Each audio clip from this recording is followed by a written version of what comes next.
Let's make baked feta pasta, mac and cheese, and let's make it spanakopita style. Add 2 blocks of feta to the center of a casserole dish. Then pour in a pound of dry macaroni or your small pasta of choice, along with 4 cups of half and half and 2 cups of water. Add a nice sized sprinkle of kosher salt, then give it a little bit of a stir. Next, drizzle your feta with some extra virgin olive oil and crack some fresh black pepper over top. Then pop in a 350-degree oven for 30 minutes. When it comes out, you know the drill. Break up the feta and start mixing everything together. I only added 4 cups of liquid before I put it in the oven, and I needed to add more, so that's why I told you to add 6. Add 2 cups of Parmesan cheese now, or you can add it at the beginning phase as well. Give that a stir, then add a bunch of spinach. You can add fresh or frozen, just make sure frozen is well drained and warmed up. Next, add your phyllo dough topping. I will show you how to do this in another video. Then just break in and enjoy. Where else can I take this trend? Hey everyone, it's Ariana, and I think we can all agree that Tiana's beignets and the Princess and the Frog look so unbelievably good. Today we're making them at home, and they're just as good as they look. In a mixer, stir together 1 1/4 cup of warm milk plus 1.5 teaspoons of yeast, and let this bloom for a few minutes. Then add 1/3 cup of sugar and 1.5 cups of flour. And once that's all combined into a batter, you can add an egg, 2 tablespoons of butter, and an additional 2 cups of flour. Switch over to the dough hook and mix it for about 5 minutes on setting 2, and then about 2 minutes on setting 4. After your dough should be all smooth and fluffy, you can also do these steps by hand, but it's just a little bit of a workout. Cover your bowl with plastic and then set it into a warm place to rise for about 2 hours. Once your dough has doubled in size, punch it down using your fist and then roll it out to about 1/3 of an inch thickness. Cut out squares to the size you like, and then heat your oil over medium-high, adding your beignets in. You want to make sure that it's bubbling so that they'll fluff up right away. Make sure to keep an eye on them because they brown super quickly, and then I finish them off with a little drizzle of honey and a mound of powdered sugar. Check out the full recipe on my Instagram where I reply to all my followers' comments. Let's do some cooking.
بحالك يا روحي لا كان ولا صار وانا وراك دايم دوم ساعة بساعة ويوم بيوم هالقلب بحبك مغروم جانم فيك ليل النهار غيرك ما بختار لو حرقوني بنار بحالك يا روحي لا كان ولا صار بحالك يا روحي لا كان ولا صار.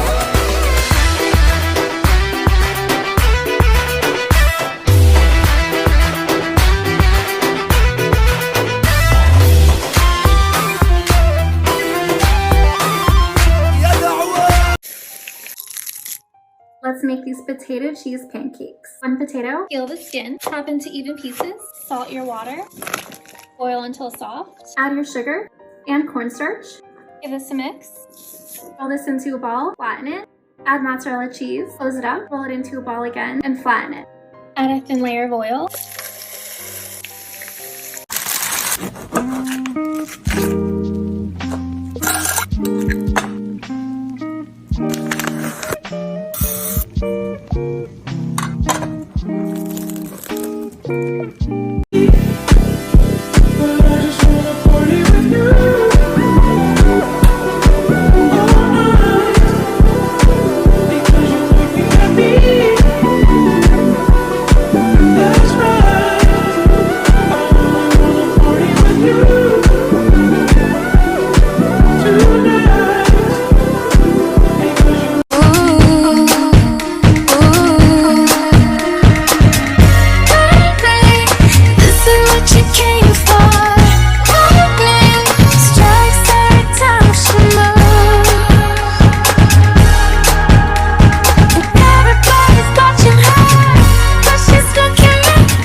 Mimosas on you, and I cook the brunch. Let's go.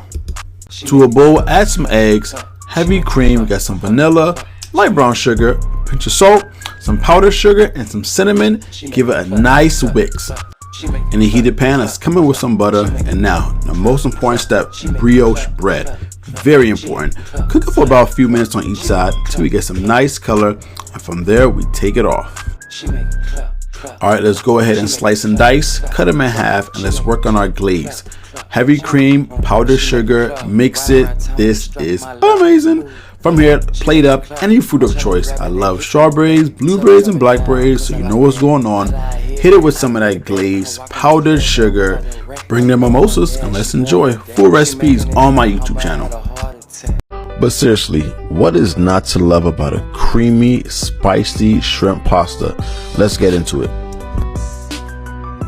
Alright, first things first, always salt your pasta water. Once you got a rolling boil, let that cook off. In a separate pan, add some oil, hit it with some peppers, let them sweat a little bit, come in with some tomato stew. For that recipe, check out my old videos, and from there, let it come to a nice simmer. After that, come in with about a cup of heavy cream, mix it up, and let's season.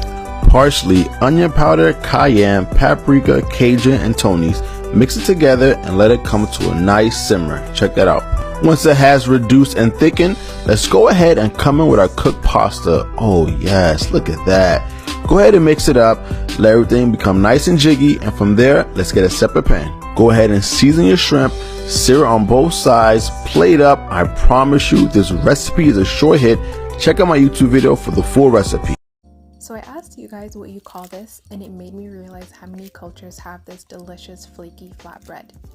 I ended up making it with some cilantro and garlic butter, and oh my god, you guys have to try it. It gave it this beautiful crispy exterior and soft interior. You can find the written recipe on my Instagram. The dough is made with just flour, hot water, a pinch of salt, and half a teaspoon of baking powder. After you make the dough, let it rest for a few minutes and then form them into equal sized small balls. You should have enough to make about 4. I roll each ball out into a really thin rectangle, spread my garlic butter mixture on top, and then roll it into a log kind of like you would with cinnamon rolls. Then you're going to want to stretch out the log and form it into a spiral. This is going to give you lots and lots of layers, and it's going to make it really flaky. Let it sit for 5 minutes and then roll it out into a circle, brush some more garlic butter on top, and then cook it with about a tablespoon of oil on a hot pan. Look how delicious that looks.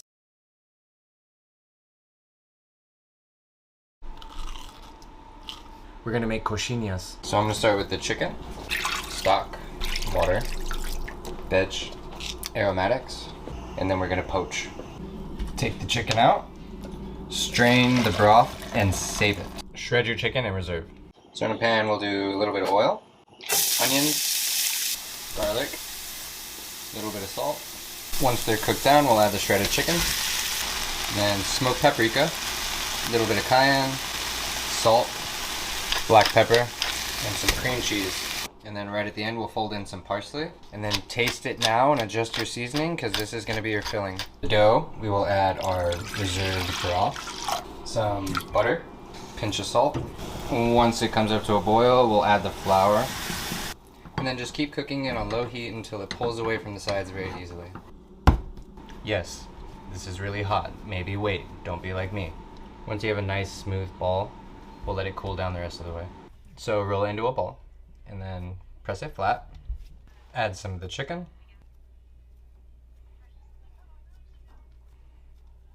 And then just kind of angle your hands out and roll. Now we'll go into flour, into egg wash. I always do one hand for the dry ingredients and one hand for the wet ingredients. That's just how I roll. Breadcrumbs.